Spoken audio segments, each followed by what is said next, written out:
Welcome into the Ostrom Avenue podcast. Owen, Valentine, Ben Shulman here with a quick intro, quick outro, but the meat and potatoes of this episode is the recurrence of AJ Black, our favorite BC reporter, one of our favorite guests that we have coming on the podcast. It's his third time being here, and we are very excited to get into that. It's a bit of a different conversation because we already got the ins and outs of sort of who is BC, and quite frankly, no one really cares who BC is at this point. So we had a fun little conversation getting to the juicy stuff that you need to know for this BC game, but also just having a simple conversation and getting to catch up with AJ, which was very fun. Syracuse it's had a nice win. Its last time out on the court with a victory over NC State, completing that sort of season sweep of the Wolfpack in what was the first game was not the prettiest, but the second game, it looked a little bit better. And the man to sort of circle, and Jim Boeheim was giving him that high praise, Ben, was Alan Griffin. I think Boeheim said it was probably the best game he played this season. Scores 22 points, 4 of 7 from 3. I think he really just sort of had everything going for him. The defensive stuff looked really solid, which is where I think a lot of us have sort of seen him lacking. So to see him sort of step things up in terms of the defensive game, and he had a couple of steals in there, 3 steals and a block, I think really goes to show that this was a complete game out of Alan Griffin, and something that I think you can start to look for a little bit more in terms of the holistic game when you've seen Alan scoring all of this season. But I think that this could be the start of a nice stretch for him where he can sort of become this two-way player and really show what he can do on both sides of the court. Syracuse needs it. If he's going to get hot, now would be exactly the right time heading into the final 7 games of the season. But yeah, Alan Griffin was outstanding. He was WAER's Pepsi Player of the Game for his 22-point performance. And I totally agree with you that he looked a lot more engaged on defense. The only thing that's disappointing to me is I feel like Alan has to score a lot for him to get engaged on defense. Like when he starts really getting up buckets, then his whole game is changed. So, I mean, at this point in the season, that's probably not going to be something that can be worked out. So the solution is, I think, get the ball to Allen early and hopefully he knocks a few down. And then if he's given it 110% on the defensive side, the Syracuse zone becomes a lot tougher because Quincy's a big guy to handle on one wing. If Allen's on the other wing, it makes up for the lack of size without having Sidibe in the middle and Dolezaj out there, because Allen is a good rebounder and he is a physical guy at times. He's just not doing it all the time. But yesterday he was doing it all the time. And like you said, 3 steals, a block, 4 rebounds, helped Syracuse win the rebounding battle. It was just an all around good performance. The toughest thing about sort of the defensive issues with him, and sometimes, as you were mentioning, just sort of it seems like he doesn't care as much in certain moments as he does in other moments.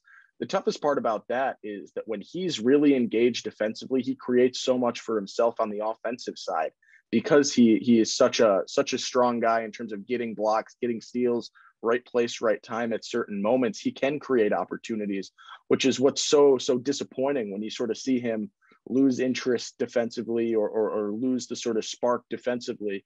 And I think that maybe that this game can sort of bring him in and show what happens when you do play that solid game. I said it earlier, I'll say it again, got a lot of praise from Jim Boeheim. Maybe that's something that he can parlay into continued success on the defensive side of the ball. But that's going to be a big key for Syracuse moving forward. And moving forward, it is the easiest game left on the schedule for Syracuse. They're going to play Boston College once again this weekend at home. And as I said, it's a fun conversation every time we have him on. We caught up with AJ Black just a few minutes ago to get the sort of state of the program for BC, but more just to catch up. And luckily, everything's good, him and the family, and we've got a fun little conversation for you.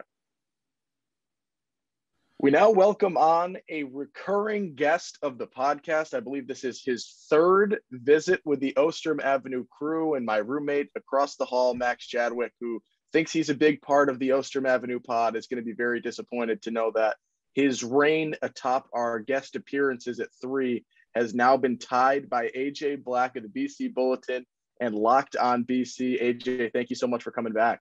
Thanks for having me on, man. I feel special. I'm royalty now on your podcast. We hope this is going to be, the future relationship. We know, obviously, with your Locked On connections to Tyler and Tim, that you're going to love going over there. But we hope that you stay here with your Central New York connections in the Ostrom pod. We checked in briefly before we hit the record button. Just everything good. Everything's all right. Your son's doing good. Oh, everything's going well over at the Black household. We're you guys are over at Syracuse, so you know about snow. We've got like 2.5 feet of snow in the last week. I live in the snow belt of Boston, out by Worcester, and I feel like I've been shoveling for the last week. At least my arms are feeling stronger, getting some good exercise out of this. Yes, the exercise I don't get in the gym, I get in shoveling the driveway. So in terms of BC athletics, BC basketball, it's been quite a disappointing year in terms of coverage, I'm sure. It's always tough to watch a team lose game in and game out and maintain the ability to try and write interesting stories. But is there any good storylines with this team right now? Obviously, I mean, the COVID chaos. Who is playing? Who isn't? What's going on with the state of the team? So there's a lot going on. Okay, so let me just jump in with positives. So the only really big positive right now for BC is CJ Felder. A forward. He's played really well. He had a double-double last game against Wake Forest, his first in his career, had 17 points and 14 rebounds. Last year, as I think I mentioned on your show, he was 17 years old, one of the youngest players in the ACC, looked it on the court, just he was struggling as a freshman, a young freshman. He's grown more and more confident on both sides of the court. I've loved the way he's grown into this offense. And where BC goes next year, if it's Jim Christian or someone else, I think CJ Felder is going to become a special player and one you can build the program around. So he's been a big positive. That's probably one of the only ones they have. On top of that, as you mentioned, COVID's just been a mess. First of all, say what you will about Jim Christian, and if you check out BC Bulletin right now, and I kind of talked about his end because it's coming. But I have to say, and I've been arguing with fans about it, the Wake Forest game, the NC State game, the last two games are not his fault. They have been playing, they play with 6 scholarship players against Wake Forest, and they play with 6 scholarship players against NC State. Everyone else is out. And 2 of those 6 players are the end of the bench guys, like guys that you do not like. Kamari Williams is starting. I want you to watch him. This kid has legs the size of a toothpick. I don't look at like physiques of basketball players, but I just can't stop watching him. He's tiny, and he's starting for BC because they don't have anyone else. Now, will they get players back? I don't know what's going on with Winston Tabbs. He's got the knee issue on top of that, and he was slowing down before the entire COVID stuff happened. So I don't know if they've shut him down. Jim Christian hasn't really talked about that. But they have no bench. They've had 4 bench points in the last 2 games combined. So they're just struggling there. That Jim Christian's playing with the deck that he has, and I'm not the biggest fan of his coaching style and what he brings to this program. But he's trying, and that's all you can ask. Christian was a big topic of our last episode that we had concerning BC basketball. How surprised are you that he is still the head coach of the Boston College Eagles? Since the last time we talked, not surprised, because I just know Boston College is not a school that'll fire a coach in the middle of the year, especially with COVID. It just I also, another article I wrote was that he's going to make it to March. He should, because of anything. Well, when I wrote the article, they had no COVID cases, but now it's a complete disaster. I just don't think they're going to, in the midst of COVID, you don't want to change leadership and lose players, because then, if they lose him, then, players might put their guards down, get themselves in unsafe situations, and that all could happen. I think BC is just the kind of school where they're just like, we're going to make it to March, we're going to end the season, and then we'll make our move. So it doesn't surprise me. I mean, it was more of a surprise that he made it past last year. As I said before, BC was bad last year, and they ended on a complete whimper. And I was surprised. And once we got to see more that, athletic departments weren't going to take such a financial hit from COVID, and it's showing more and more now that they're not. I thought, just like Wake Forest did with Danny Manning, I thought they were going to make a move. But 2 days afterwards, I got a call from BC Athletics that we're not making a move because of COVID. And so that's where it's at. But everything I've heard, and I have some sources, it sounds like the decision's already been made. And a lot of the bickering you've seen, I mean, if you read some of the comments Christian made when they were going to have to play with 4 scholarship players, he basically made it sound like he was being thrown under the bus by the athletic. He held back no punches. And it sounds like it's pretty contentious right now. So I think the writing's on the wall, you know? Yeah, I remember you saying it that first time around that things, they didn't start the season good naturally when you look at his tenure there, and they have not improved. But I'm going to give you the chance to talk about one more maybe positive regarding this team, and someone who I think we talked about a little bit the first time that we squared off this season, but Jay Heath in the last 4 games has really looked great. And he was a guy that didn't do too much the first time Syracuse and BC squared off. So what have you sort of seen out of Heath that's allowing him to go off for apparently consistent 20-point games now? No, yeah, I'm not the biggest Heath fan, and I'll tell you why. Like, I think he's a good player. His decision making at times, though, worries me. And you look at his shooting percentage. Sure, he scored 20 points, but he shot 22 shots and only hit 8 of them. So it's a lot of volume shots for him, and he's like, you know, he's the ball handler. He's the guy that takes those shots. He's kind of like, without Winston Tabbs out there is no other real scorer. So he's got to be the guy that does it. Now that being said, I don't want to be critical of Jay Heath because I do think he has the potential to be good, because he has those moments where you're like, man, he looks good out there. He's shooting the ball well, and he's hitting some threes. I want to see more consistency out of him. Like, he's just not a consistent offensive player. And he has those moments where things just completely fall apart for him, where it's turnovers or bad fouls, things like that. But he's only a sophomore. He's going to grow into it. Again, I think when we have another coach, I think he's the type of player, I think BC he's one of the foundations you can build this program around. Jay Heath, CJ Felder, DeMar Langford, and Tabbs, if he's healthy. You have that core that you can build it upon, and then not have a team that has to start from square one in 2021. So the first time these two teams played, it was that really sums it up. That sound. Syracuse hit a program record single game threes. Do you think that it's maybe a positive for BC that is not at all how Syracuse has ended up shooting this season, and that wasn't really representative of the entire Orange in 2020-21? Or do you think that Syracuse could put another smackdown on BC? Because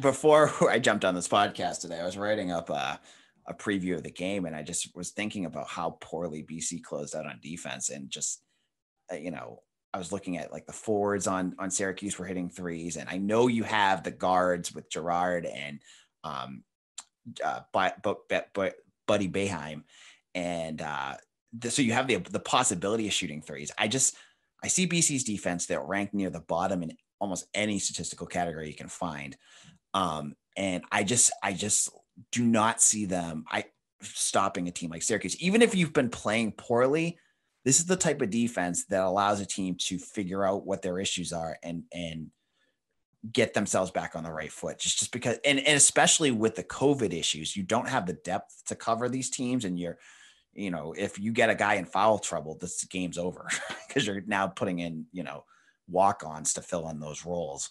I just don't see BC, I see another game like the previous game. And I think the depth issue with Boston College, even if they're, they have the guys, I can't see them stopping Syracuse. Now, obviously you're not necessarily watching every Syracuse game, but in your experience viewing Syracuse basketball this season, what is sort of your perception of the team as a whole? Because I know Ben and I, we don't actually know really what to say about this team at times, because they sort of just have a mind of their own and they do what they want game in and game out. What's sort of the perspective that you've gathered regarding this team? It's just, I feel like when I've watched any ACC team this year, I just think inconsistency. Like no matter who it is, I just, there's no team that like stands out this year. You get teams that kind of go on runs, then they'll struggle. And I mean, even like Duke isn't, completely fallen off the rails this year, but Syracuse, I feel like has that same issue. You see them playing well in games, they beat NC State twice, and then they lose the good, and they beat Virginia Tech, but then they lose to Virginia, they lose to Clemson. And I just, it's just like everything else in this league right now. It seems just inconsistency. And I feel like that's the issue with Syracuse. I just also find that every ACC team finds their groove when they play Boston College. Well, I hope for your sake that that's not true, because there's only 6 games left and the Eagles have but a single conference win. Do you think any more conference wins are coming? They do play Miami again in the finale of the season, the one team that the Eagles beat this year. Yeah, I don't know. My bigger hope for Boston College at this point, and I said it on my podcast earlier this week, is that I don't know where the ACC is with making up games. I just hope that they don't make BC just end the season for this team. Just end it. Like, mercy, please. Like, the team is playing with, 6 guys. They're struggling up and down the court. The games are miserable to watch. I mean, they shot 32% from the field, I think, against Wake Forest on Wednesday, and like 22% from 3-point range. They just can't get any offense going. I don't know. Like, I feel like if they play Miami again, it's just going to be like every other year. Like, last year, BC played really well. They beat Notre Dame in December. And then what happens? They play them again and they lose. And then they get smoked in the ACC tournament by Notre Dame. So I don't ever think of a team that they beat as a team that they could easily do it again. And, you're looking at their schedule and I just go, I don't see it. I feel like the season's just going to end. I'm looking forward to talking about next year already. One more question, AJ. I know you've been talking about it on Twitter a little bit and in the podcast a little bit. If we ever find ourselves near Boston College or in Boston in general, where is the spot to go for pizza? Because I know you've been defending a couple of spots. One of them, I believe, was a nostalgic spot, and then a new spot as well. Oh, yeah. So you saw my Prestos versus Pinos. So unfortunately, showing my age a little bit here. And obviously, if I'm talking, I got a kid here, I'm obviously showing my age there too. But Prestos was a place when I was at Boston College that had the best slices. I mean, they were fantastic. I get like 2 slices and a soda. When I was there as an RA over the summer, a lot of the dining halls were closed, and during lunch I was like, I gotta get fine food. That would be the place to go. Now Pino's is where everyone raves. They have the best Sicilian slice, I think, in the area, and they're good too.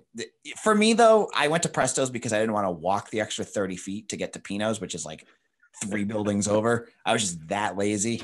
But Pino's is really, really good too. And I don't want to like knock them because I think they have really good slices. So if you're in the area, I would recommend Pino's Pizza. Hopefully they make it through the pandemic and they're there when we get back, but that's the place to go. All right. One last question. What are you looking forward to doing most the second this BC basketball season ends? Oh, let me tell you, right? So, when I first started doing writing, you pay attention to what people like. And I can tell you, when I write about basketball, it's like crickets. No, it's not even worth me writing about it. Cause like it used to be like, I'd write about football. I'd write about basketball. Basketball would have the same hits as football. It's not the same anymore. I am so looking forward to, and I don't want to wish this on anyone, but like if Christian moved, it sounds like Christian's going to get canned at the end of the year. Looking at other options, looking at the candidates that they could bring in, hopefully talking about a practice facility for Boston College, because that's what's going to bring a coach here. They need it. And it's been rumored. You saw John Rothstein talking about it. I haven't heard specific dates yet, but that is huge because if BC can get that, they can get the facilities they need to attract a big coach. And I think that's what they want. Now, I'll throw my name out here, and you guys can, and when we talk football in the fall, you can either tell me I was completely wrong or, hey, AJ talked about that first. The name I am watching for coach for Boston College for next year, my name is Howard Isley. He's the assistant coach for Michigan, played at BC. He's a hot young coach that, on a team that's playing really well. Basically fits the mold Jeff Hafley did for football, a young up and comer who's on a successful program. He knows BC. That's my guy. That's my prediction for the coach of BC in next year is going to be Howard Isley. He'll return to Boston College and bring back the program. So, all right, I got it in my notes. I'm sure Ben will bring it back up come football season. If you're right or wrong, either way, it would be quite the prediction pick out of you if that does come to fruition, though, and a very good look for everything you're doing. So, AJ, thank you so much for coming on. Once again, you are our most recurring guest at this point in the history of the podcast. So thank you for all of your visits as well. I got a feeling. Thank you guys. I have a feeling I'm going to lose that though, because we won't be seeing each other again probably until the fall when football returns. So we'll talk again soon. I'm sure. You guys can follow AJ Black at AJ_BC on Twitter for all of his Boston College coverage. And this season's coming to a close, so you can start to listen to the true fun stuff once that happens. AJ, once again, thank you so much, man. Thank you guys for having me on. Take care. Same to you. One last thank you to AJ Black. You got a little bit of everything in there, some BC basketball, life after BC basketball, a little pizza recommendation if you find yourself on the road heading over towards BC. Whatever works for you, you can get your fill from that AJ Black interview. But Syracuse Boston College on Saturday, obviously that first matchup was one of Syracuse's best offensive performances, not only this season, but probably in the history of their ACC performances, breaking the century mark and shooting, I think, 59% from the field, over 50% from three. Everything was working, and I don't think you can imagine everything will work to that caliber again, but I do think you can imagine that Syracuse should be winning this game relatively comfortably. Yeah, Syracuse has to win this game relatively comfortably. I mean, the Orange are in the next four out in the most recent bracketology from Joe Lunardi. They won't show up there again if they don't beat Boston College, and really the Orange beat Boston College pretty handily. There are a lot bigger games on the schedule that SU needs to spend its energy on.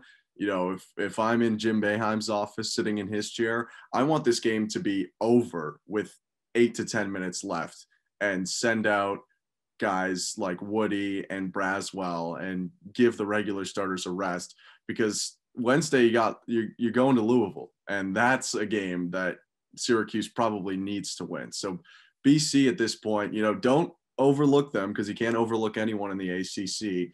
Instead, pound them really hard for the first 30 minutes, and then hopefully everyone gets a rest. Yeah, you look at the schedule, you've got three sort of must wins left in terms of BC, Notre Dame, and Georgia Tech, and then three sort of we need to win two of these in terms of Louisville, Duke, and North Carolina. I think you got to go 5-1 to close this season out. And if you drop two in this end of season stretch, you got to do a lot of work in the ACC tournament. But that's why we play the game. Syracuse, Boston College at the Dome. Yeah, they played on the road earlier this season, back at the Dome for this one. And it is a 2 p.m. start. Our coverage over at W8ER will start at 1:30 with countdown to tip-off. And as always, it'll take you 4 hours after tip until 6 p.m. with the double overtime. A lot of coverage then. You can keep it locked at our Twitter, at Ostrom Avenue Pod, for all of our thoughts throughout the game, our pregame predictions. I had a perfect 3-0 day the other day and really reestablished myself atop of our prediction poll. And I believe I'm at 20-10 on the season, which is a pretty good clip to be firing at. And I will say I got a little nervous. I had a couple of bad stretches. Ben picked up a few points on me, but I have regained the dominance that Ben took over in our debate podcast last night. So we're both winning in our own clip. Thank you so much for listening. Once again, follow along with us at Ostrom Avenue Pod over on Twitter. Subscribe to us and wherever you get your podcasts. Also, give us a YouTube subscription. We are up on YouTube. This will be the second episode that we've got up there. So you can start watching us, getting a little bit more engaged. You can be commenting on that so that we can reply with you right in that sort of chain over on YouTube. So a lot of new ways to catch our content, and we hope that you try to take advantage of those, because it'll be a lot of fun to be able to up the engagement and start having more conversations with the listeners and now the viewers. So for Ben Shulman, I'm Owen Valentine. This has been the Ostrom Avenue podcast. Thank you so much for listening and watching. Stay safe.